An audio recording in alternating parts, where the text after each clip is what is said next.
My name is Ralph White. I'm an alcoholic, and I want to apologize for the late entry. Um, I hate to feel like, because I know this is an event that's going on, I hate to feel like a mercenary rolling in, talking, rolling out. But I've been on a meeting this morning. I have a big book workshop. It's been going on since 1987. And so that's my baby. And just left it early to get here. And I got the very end, Rhonda, of your sharing. I apologize for not being here for it, but I really appreciate what I was able to hear. I believe when I spoke with Jim, we talked about, and I need to write things down, but I believe we talked about doing step 6 and 7, Jim. Okay. And what time do I stop?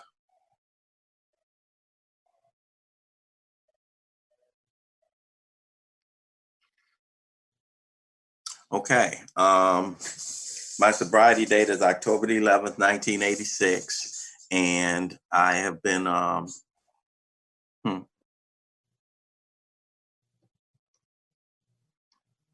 and I've been doing a lot of talking on this Zoom format and kind of got talked out and was like, okay, I'm tired of hearing myself. I'm feeling stale. I am not um, I'm not a head. There are a couple of kinds of speakers in Alcoholics Anonymous to me. Now, there are certainly more than that, but one of the people is, I call them head speakers, and really analytical, talk from the book, give me a primer, but and I'm a head guy. So I kind of get with that. I kind of like it. But every now and then, the person is speaking to me like that kind of feels like finger in your face. Get your finger out of my face. I'm not that guy. Then you got the second category of speaker. When I was at my first home group, 9604 South Figueroa in Los Angeles, we had a brother named Brother at that home group, and he used to say, when heart speaks, heart hears. And in Alcoholics Anonymous, we speak the language of the heart. And that's one of the reasons I had stopped talking, because it felt rote and it felt routine and it felt mechanical. And I never want to come to you guys like that, you know. But I do like talking about specific topics. And so when Jim called me and asked me to do this, I was really reluctant because it bumped up against my workshop, and we worked it out. So let's see what we get. Um, with this step 6 and 7. Just really briefly, I'm a late bloomer in life in terms of alcoholism. I'm not the kid that was walking around just pouring drinks from following up from the parties with the adults and drinking. I grew up in South Central Los Angeles, one of 6 boys, and we grew up without a lot. And I grew up with a father who was an alcoholic who got put out the house when I was about 9 years old. And my mom raised 6 boys by herself. And my mom was on welfare in the 60s. 6 boys in Watts seems like the recipe for being an alcoholic. Broken home, dad's an alcoholic, and the rest. Remarkable mom, most spiritual woman I've ever known, still. Put herself through high school, college, worked 2 jobs, domestic worker, and look back on life and I say I had a hell of a mom. Constantly sacrificed to raise her boys, So went on to a career, a distinguished career in the insurance industry, and I just marvel at her. And as a result of the way I grew up, even though the outlines sound like I should have been primed for alcoholism, didn't do it. Never saw active alcoholism in in my house. My old man drank away from home when he got put out. Never saw alcohol in the house anymore. High achieving guy. So I'm a square and I'm a nerd. Even though I grew up in a tough neighborhood, I'm not a tough guy. I'm a schoolboy and I'm a shy guy, and I'm scared of girls. I'm 16 years old before I take my first drink. Uh, Take a drink. A lot of people, when you take that first drink, you describe that first drink magical, mystical, transcendent. Drinking the rest of my life didn't happen like that for me. I understand we talk about this disease being progressive in nature. That's how it showed up in my experience. When I took a drink at 16, I didn't start drinking from then on. Finished my high school years. Again, remember, high achiever, seldom drinking. Went to UCLA in 71, and that's where my drinking took off. When you live in the dorms as a freshman, in addition to whatever your declared major is, you pick up another couple of majors. One was drinking, one was smoking weed, and one was playing bid whist and staying up all night. I excelled at those, not so much in the classroom, So I go through school, I come out of school, I start losing things in the mid 70s. My alcoholism and my using, it was increasing. I started losing in the late 70s, lost my first job, didn't attribute it to drinking and using, attributed it to Thursday paydays. I was on my third inventory before John Elliott came off my inventory for firing me for missing work. No, I would never show up after Thursday paydays. Got married in 1980. Did what it is that alcoholic of my variety does that's married. Ran through a woman's life like a tornado. Had a little girl in 1983. She was 2.5 years old when I got to you guys in 1986. In Bill's story, he talked about there had been many unhappy scenes in his sumptuous apartment. And I really identified with the many unhappy scenes. I had the kind of unhappy scenes in my house, like showing up at home, sticking my key in the door, wife and daughter sitting on the couch crying, guy sitting in my seat with a gun pointed at my stomach, talking about, I want my money right now. I had the kind of unhappy scenes like sitting on my back porch, 2-year-old daughter coming outside, pulling at my coat, daddy, daddy. That's my piggy bank. Remember stopping, giving her a little grin. Don't worry, baby. Daddy's going to put some dollar bills in here for this change. A lot of the stuff that I remember was major stuff. We had $10,000 in a bank account. We had both gotten tax returns, and we had a lump sum of money, and we were saving for our first house. And this is back in about 84, 85. And my wife made the mistake, tragic blunder, of giving ATMs had just come out. And she gave the ATM to me for that account and asked me to go to the store and pick up something from the store. We were both short money and we weren't supposed to touch that account, but we needed it. And she made the mistake of trusting her husband with the PIN number. And when you hit a $10,000 account and it's 9,200 in it, you don't trip that much. And then about a week later, it's 7,600. And then it seems like overnight, you look up and it's $80 in the account. And that gets your attention. And you're down to one car at this point, and you both take that one car to work. Your wife drops you off. Then she goes to work herself. And I worked about an hour away from home. And this one morning, we were getting ready to go to work. And she looks at me and says, Ralph, have you been going in the bank account? I said, no, I haven't been going in. And she said, well, I got a call from the bank yesterday. They want me to come down on my lunch hour today and identify the person who's been going in the ATM. They have pictures. I was like, oh, shit. And I knew if I let her get ambushed by that bank manager, she'd send the police on me because by now I'm on the thinnest of ice. And I said, I took the money. She said, what?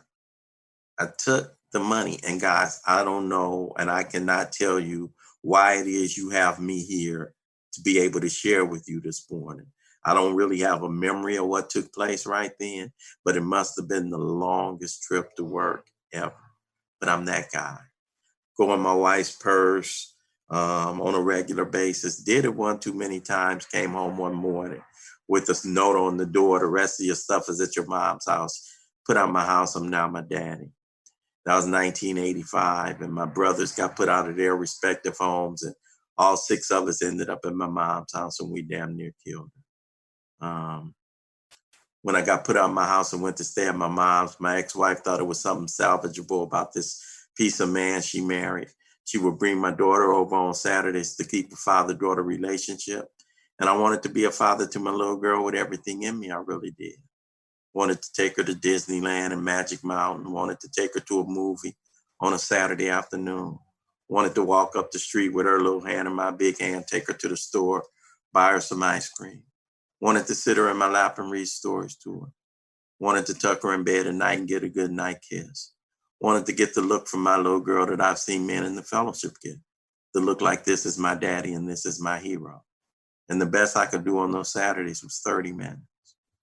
30 minutes.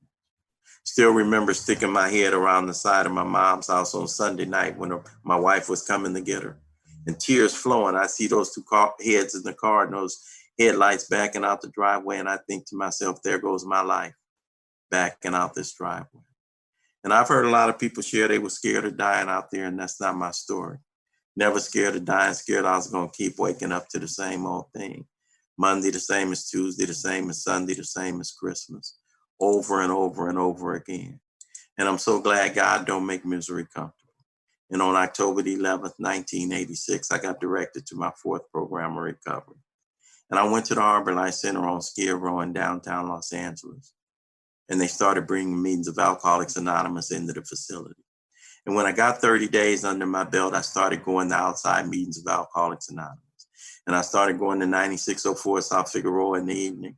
And I started going to the Crenshaw Lano Club in the afternoon. And I'm glad I fell into the lap of some people that believe in the three legacies of Alcoholics Anonymous. And I got to tell you, I fell in love with the fellowship before I fell in love with the program. I'm a three legacy guy. I'm not one that still talks about, oh, if meeting makers don't, nothing. For me, I don't discount any part of this program, and I don't feel the need to diminish any part in order to emphasize another part. They've all been important to me in my 33 plus years that I've been here. I was in a valley some years ago, and I rode on my fellowship for a year and a half.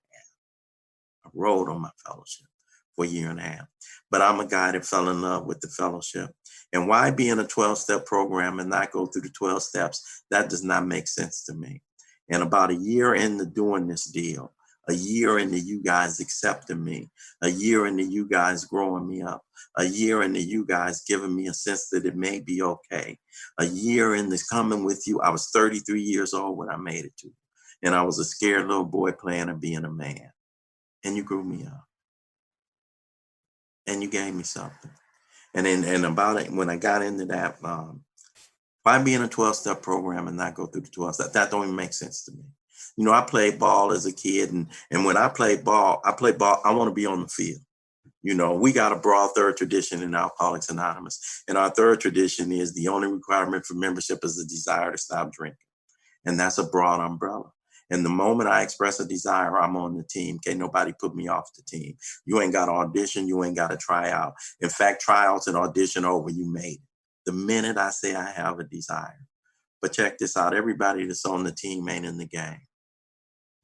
Put me in the game. Put me in the goddamn game. I'm now, don't get me wrong.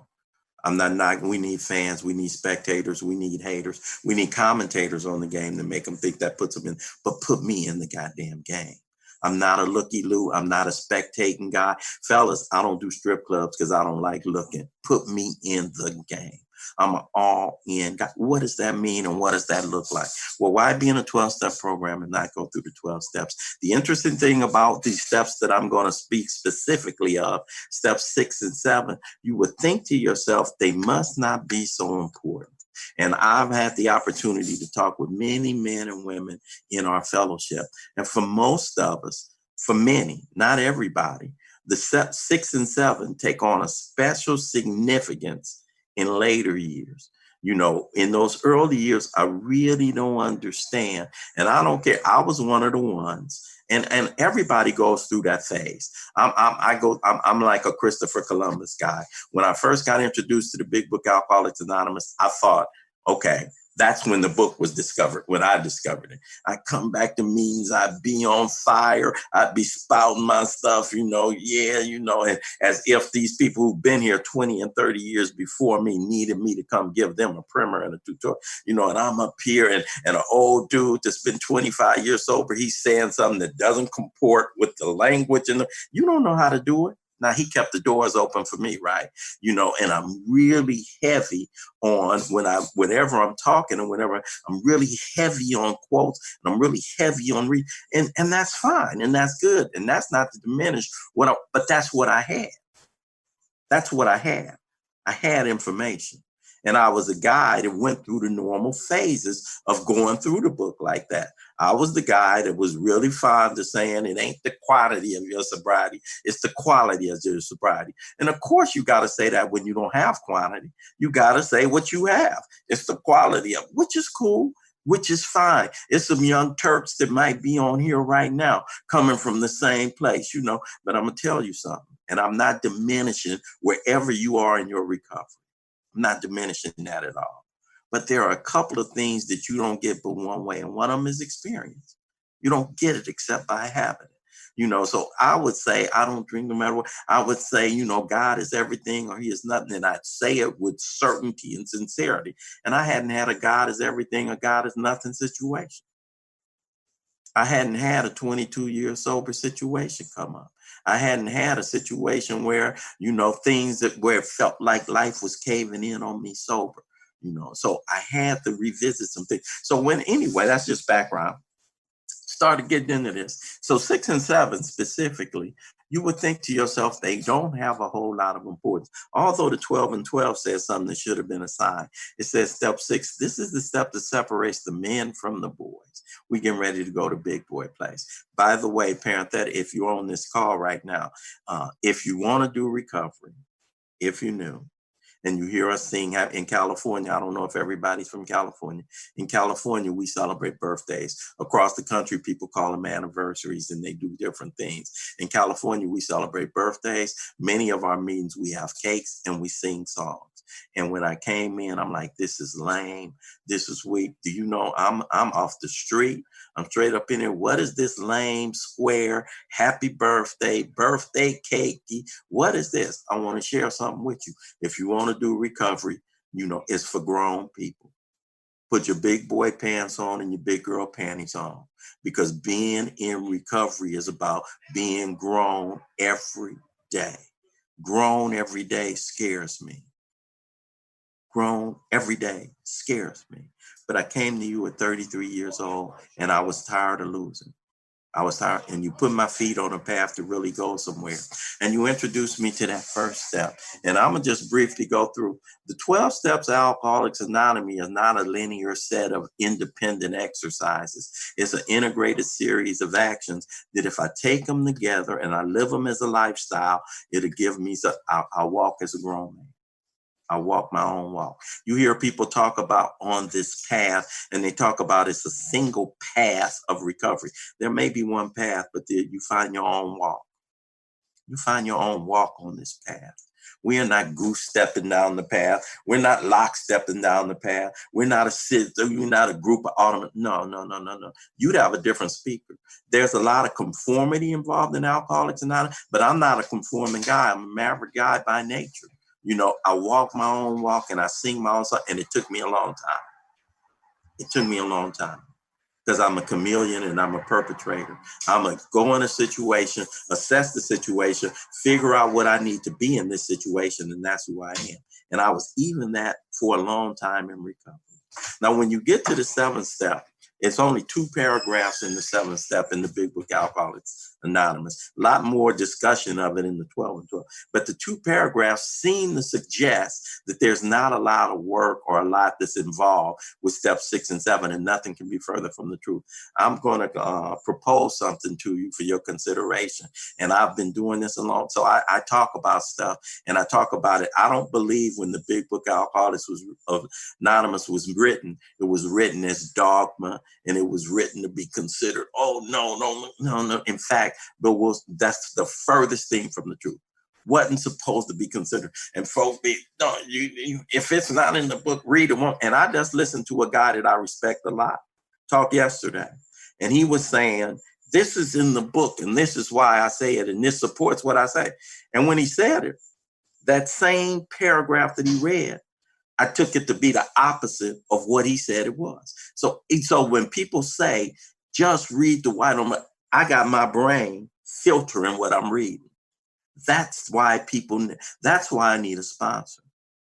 That's why 33 plus years, I need to be sponsored. And that is why I needed somebody to go through that book with me, because when I read it by myself, I see what I see. I see what I see.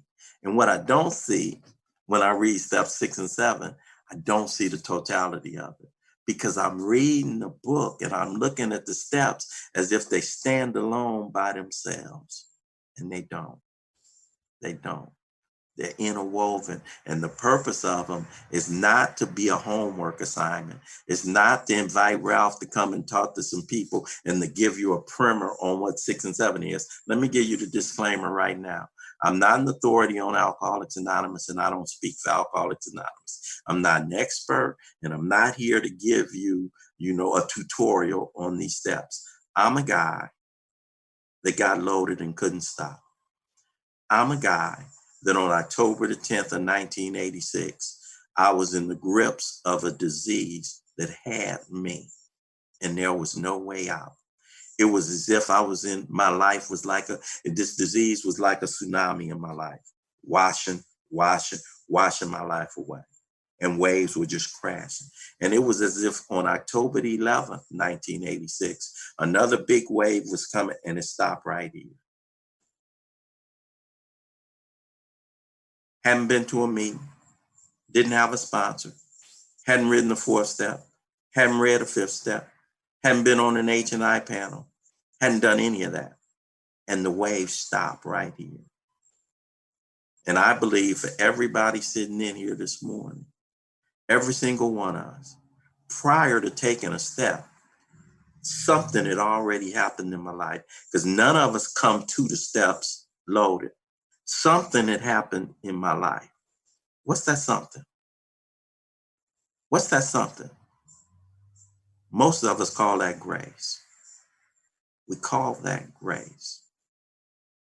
And on this matter of grace, we don't produce the grace. We can't predict the grace. We don't control the grace. We don't create the grace. What's this deal with this grace, Ralph? That's what we spend the rest of our time doing. We access the grace. We walk up under the grace. This deal that we do, if I'm reading the book and if I'm taking the steps for anything other than relationship with a power, I'm doing it to acquire human power. I'm using the book as a management tool. And me managing my own life is doomed it will hardly be a success. How I know I tried it. Anything other than this power. So when I share about it, I do share often the books and the book and the steps and the process and alcoholism is what keeps me. But really, the book and the steps and the program Alcoholics Anonymous and the fellowship Alcoholics Anonymous all connect me to a power that gives me the power to say no, thank you. It's grace. It's grace. And the first way that I start obtaining access to that grace, first I got to say there's something wrong with me. I got to know what's wrong with me.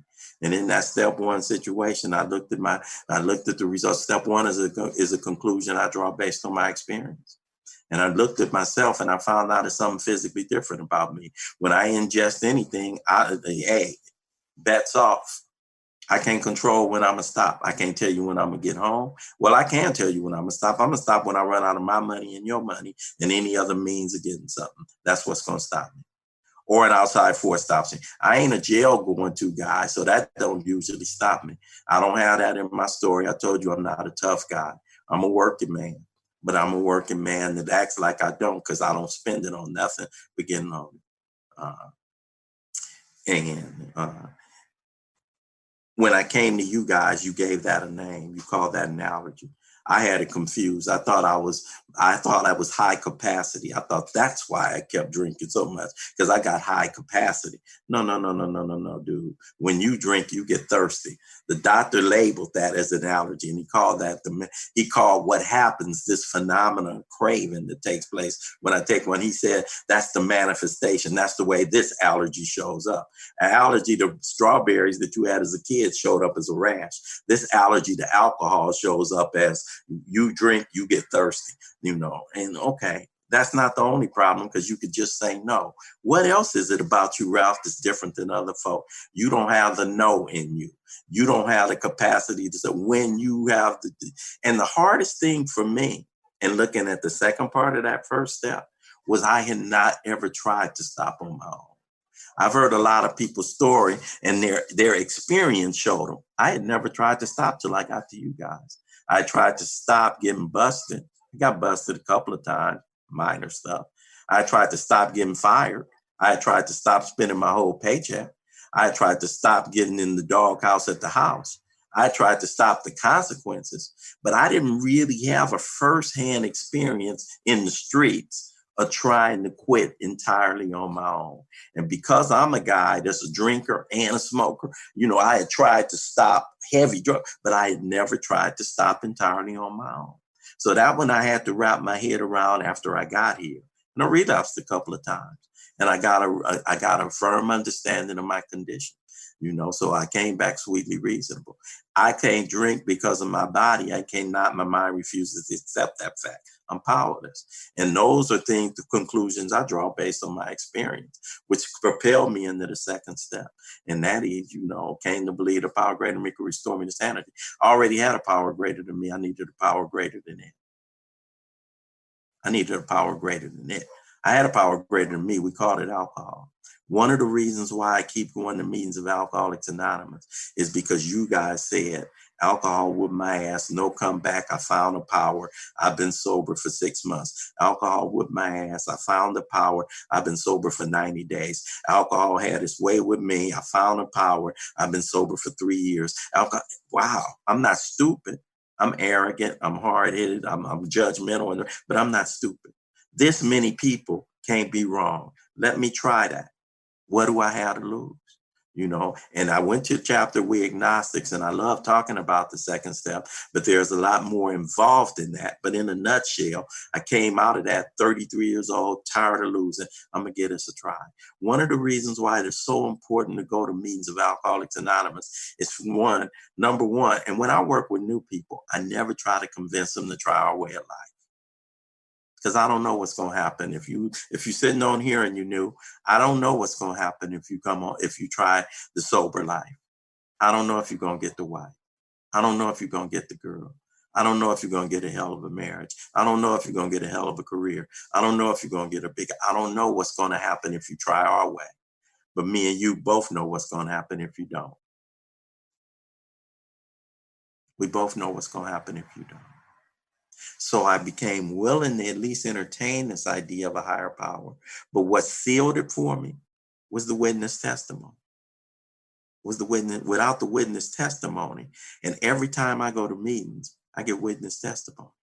One of you guys, every single one, and you all are in agreement on it. Every single one of you gets up there and said, it had its way with me. I couldn't stop me. Power did it. Dude, propel me into the third step. Got on my knees with some people. God, do something with your boy, and he did something with me. The third step is the pivotal point in our program. I call it the bait and switch moment in Alcoholics Anonymous, because I signed up for something, and I didn't know I was signing up for this. It's like when somebody brings you a contract and you don't look at the fine print, because I signed up for the Don't Drink and Use program. And I got on my knees and I said, the bill, relieve me. And the print should have said, relieve me of this thirst for beverage alcohol. Relieve me of this overwhelming urge to drink and use. What? Relieve me of the bondage to self? What part of the game is that? When did you slip that in? Whole deal. Whole deal. That's the rest of this. That's the deal. Too much me on me. When we talk about this matter of grace, see, there's a drunk laying in the street right now. He's got access to grace the same way as I do. Because God doesn't do but one thing. He keeps God. God he doesn't do nothing but dispense grace. That's what he does. He don't withhold grace. He dispense. Well, why is that guy laying in the street right now? Because the receiver is blocked. Grace was available to me for a long time. And on October 11th, 1986, it seems as if when desperation meets opportunity, there's a small window of grace that opens up. And that day I jumped through the window. And it's been my job the rest of my years with you guys to expand. And so my job is not to create the grace. I rub the window. I smudge the window. And so in that third step, I get an idea of what the rest of this deal is going to be. Just relieve me of the boundaries yourself. When we talk about lack of power being our dilemma, and a lot of people go look in lots of places to find this power and to find God. The book gives me a couple of places. It says deep down in here, and every man, woman, and child is the fundamental idea. But I'm blocked by a lot of stuff, and so where do I say? Here's the deal. You want to find God, you want to find the power, give you a really quick recipe. Here's the formula. Grow God, shrink Ralph. Whole deal. Whole deal. And the rest of the process of recovery is designed to reduce me. When you reduce me, what's left is the power. When you reduce me out of the equation, what's left is the power. Grow God, shrink Ralph. Whole deal. And so this ego reducing exercise starts in 4 and 5. I start smudging the window. I start looking at the way I show up in life. I look at the book calls it various, we looked at the way self is manifested. It's how I show up.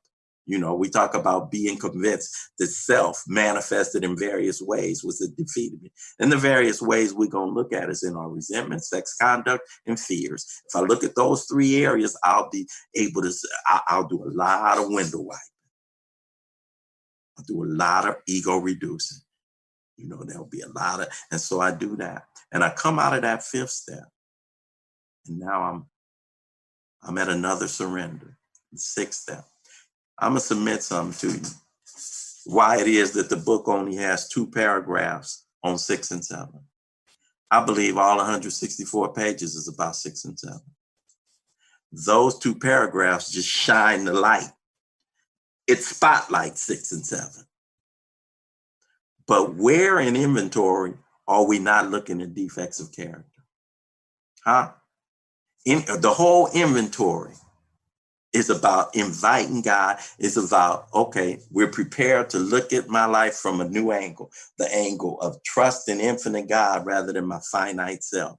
Whole thing, whole rest of the deal. 6 and 7.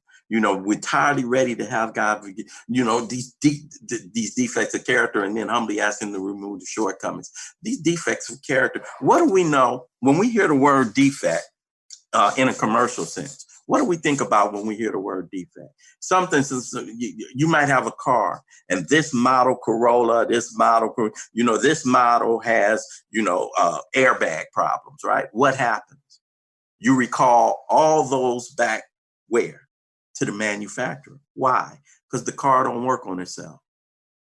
6 and 7, recall the manufacturer. Car don't work on itself. Anybody sitting up talking about I'm working on my defects, good luck. Good luck. 6 and 7, recall to manufacturer. It's another surrender. And I think for us, for people like us, one of the reasons 6 and 7 takes on special significance as I mature in recovery is I'm really able to see with clarity where I've been dominated by some of these defects of character. Sometimes they don't get the opportunity to present until I'm a little older. I don't realize how much judgment is still in me. I'm coming into you guys, I'm new, and everything is about acquisition. I'm coming and I don't have nothing when I hit you guys. And everything is about acquisition. Everything is shiny. Everything is bright. Everything is new. Everything is fun. Everything is upward, upward, upward, upward, upward. In the first year, I hit the trifecta. I got a car and I got driver's license, insurance, and registration, all current at the same time. Damn. Wait a minute, it's been a long time since something like that has happened.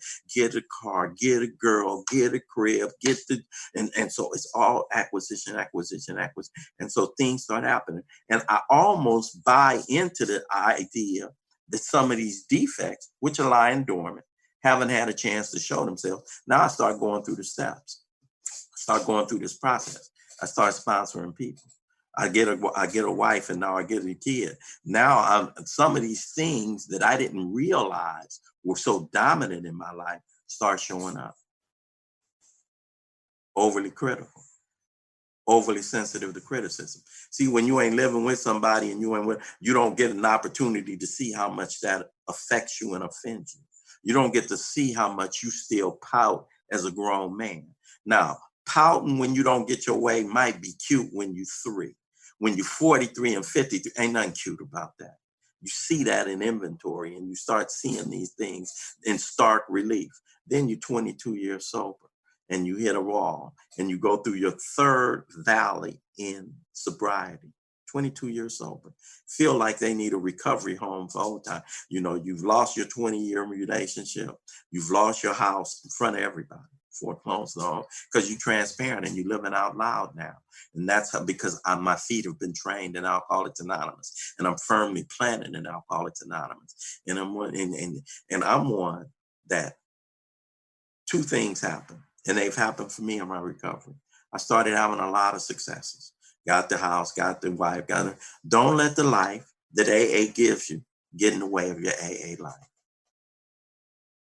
Don't let the life that AA gives you get in the way of your AA life. Can't go to this meeting, too busy, overtime, hustling, chasing money, chasing dollars, liking to see them go in the account. Now I got the family. Now I got it. And trust me, ain't nothing wrong with doing that, with being a family man. Nothing wrong with doing that. But don't let the life that AA gives you get in the way of your AA life. So one. Here's the other one on the flip to that. When times get hard, lean in. Lean in to Alcoholics Anonymous. At 22 years sober, I had never wanted to be my dad. By the grace of God and principles of this program, and the fact that I got on my knees and he did something with me, transformed me. So now I'm a family guy. Got 2 girls. My first girl from my first marriage, I came when she was 2.5. She don't even know that other guy. She's 36 right now, practicing attorney in the state of California. But she was a girl. And then I had my other girl. I had River and Ray. And River had never grown up outside of a nuclear family. And I remember when they came to get the house, and it was the day to move. And since me and my wife were not working it out, let it go. And she went to stay at her sister's house, and I went to stay at my boy's house. And I dropped River off at her godparents. First time she had not been under the roof of her family, as a family. And I sat outside that house when I dropped her off, and I looked at the door, and I sobbed for about 45 minutes. I couldn't drive. I couldn't believe what had happened. What part of the game is this? When I'm brand new, I understand homeless. When I'm brand new, I understand wrecking a family. When I'm brand new, I understand broke. But I'm 22 years sober. I'm sponsoring and I'm sponsored. I'm talking all over the country. What is this? I'm a good member of Alcoholics Anonymous. Part of the game is this. And I went to another surrender on a deeper level.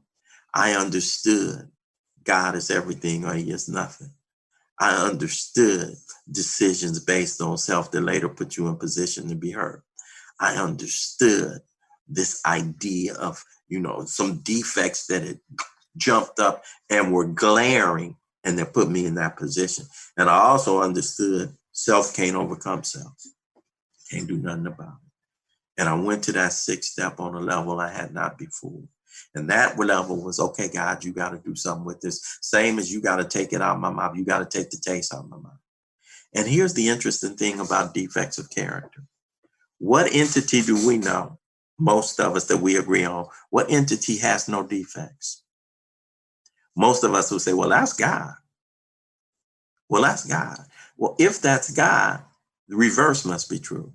To be human is to be defective. To be human, it's the human condition. But what a power. What kind of power will make it such that since my creation has got to have defects, I'm going to make them useful. I will transform them. There's a story a lot of you guys might have heard. It's a story of the crackpot, Chinese farmer. And this farmer had a farmhouse and he had a worker. And he would send the worker out with these 2 pots to go get water every single day from the, from the lake. And the worker would go get the pots, and he'd have a long stick, and he'd have a pot on that end, and he'd have a pot on this end, the left and the right end.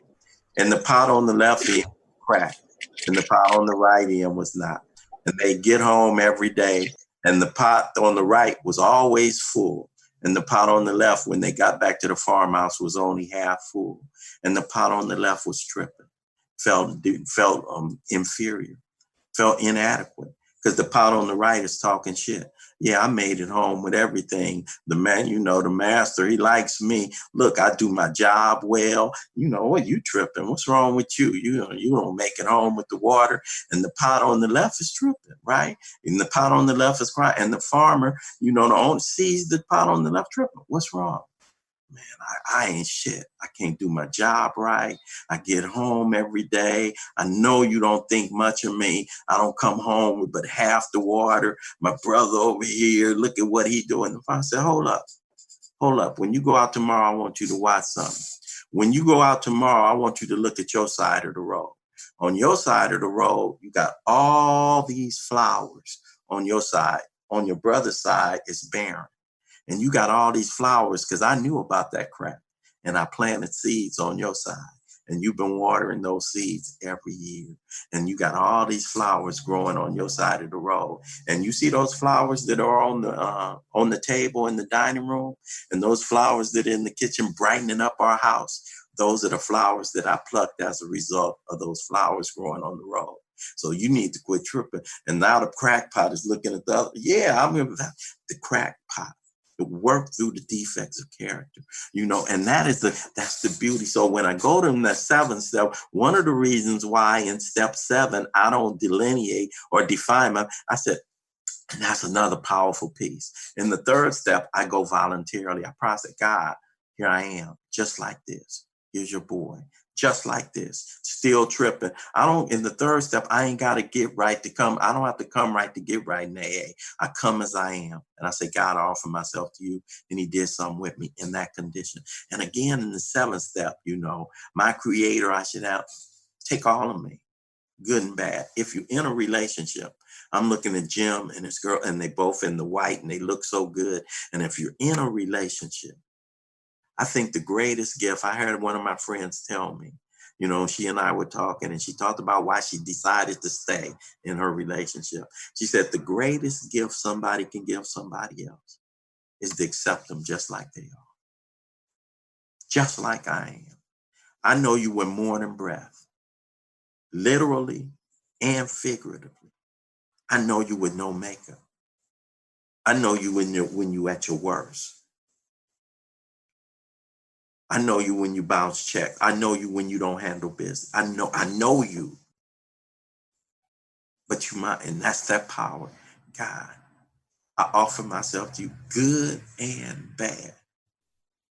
If I'd have done that at the 3rd step or at the 7th step to any woman, especially at the 3rd step when I'm new, if I'd have said, baby, I offer myself to you, you'd have been like, that dude, keep it moving. But that power took me in the 7th step. In the 7th step, just like that. And he did something with me. And I don't detail what it is he needs to fix, because he know. And he does it, he moves it. And here's the cool thing about that 7th step and working with, it's a design feature. My sponsor, who's Bob B out of St. Paul, Minnesota, he says, Ralph, it's a design feature. These defects of character, it's a design feature. A lamp is designed to be plugged in. We're designed to be plugged in. If I don't have defects, what I need with God, it's my portal. It's my plug. It's my outlet. It's why I keep going to the power. It's a design feature. I'm designed to be powered by a power. I'm not designed to self-propel. I'm not designed to be on my own. It's a design feature. And in 6 and 7, I'm getting ready. So I go in 6 and 7. And if you want to know when to start practicing or how to start practicing any one of our steps is by doing the next one. So in 6 and 7, what's getting happening? My friend Larry T always talks about in 6 and 7, I'm getting ready. I'm getting ready to go knock on some doors. I'm getting ready to sit knee to knee and eye to eye. I'm getting ready to go out into the world and show somebody somebody they didn't recognize. When the doctor said this dude had come back and he didn't even recognize it, this dude that seemed to be brimming with self-reliance. We know that ain't self-reliance, it's God. But I'm getting ready to knock on some doors and I'm getting ready to sit down. I'm getting ready to do some street cleaning. And I'm getting ready to say, this is what I did. What can I do? I'm getting ready to present the best face of alcoholics. So I'm getting ready. And when I do that 8th and 9th step, it is addressing right there many of my defects of procrastinate. I don't want to do that. I don't want to do that. Judgment, humiliate, all the things that I fear. Now I got to sit in front of somebody. I got to admit I was wrong. All of the things, because I'm critical, I'm judgmental, all that stuff. I start addressing it. Oh man, 6 and 7, when I talk about how it's interwoven throughout all the rest of these steps, when I'm in the 10th step and I'm doing my watch for resentment, I'm watching for defects of character. That's why in the 12 and 12, it says this is a lifetime activity. When I'm doing my 10, that's 6 and 7. When I'm in my 11th step and it says pause when agitated or doubtful. When I'm in the pause, I'm looking for whatever the defect is and I'm inviting God to come do something and I'm standing back watching. Oh my God. The 6 and the 7, that's where I live. It's the juice, it's the power. It's the step that separates men from the boys, and I see my time is up. My name is Ralph White. I want to thank you guys for spending this time with me. And Jim, thank you for the invitation. My name is Ralph White. I'm an alcoholic.